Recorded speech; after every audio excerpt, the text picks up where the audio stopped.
নেওয়া লাগবে? আনা খাদিমুহা, আমি তো তার খেদমত করি। মায়ের ঘরে যাইতে অনুমতি লাগবে? বিশ্বনবী বললেন নাম ইস্তাযিন আলাইহা, হ্যাঁ অবশ্যই মায়ের ঘরে ঢোকার আগে অনুমতি নিয়ে ঢুকবা। সুবহানাল্লাহ পড়বেন না? সাহাবী বললেন ইয়া রাসূলুল্লাহ, তিনি তো আমার মা, অনুমতি লাগবে কেন? বিশ্বনবী বললেন আতুহিব্বু আন তারাহা উরিয়ানাতান, ও সাহাবী তুমি কি তোমার মাকে উলঙ্গ দেখতে পছন্দ করো নাকি? সাহাবী বললেন না, কশিন কালেও নয়, আমি কখনো আমার মারে উলঙ্গ অবস্থায় দেখতে পছন্দ করব না। বিশ্বনবী বললেন তাহলে অবশ্যই অনুমতি নিয়ে ঢুকবা।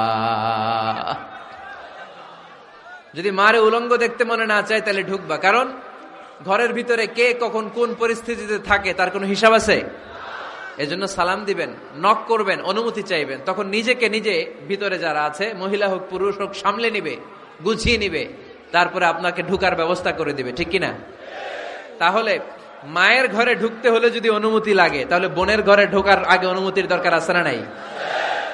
আমার পাশের ঘর হচ্ছে আমার ভাইয়ের ঘর, ভাইয়ের ঘরে ঢোকার আগে অনুমতির দরকার আছে না নাই?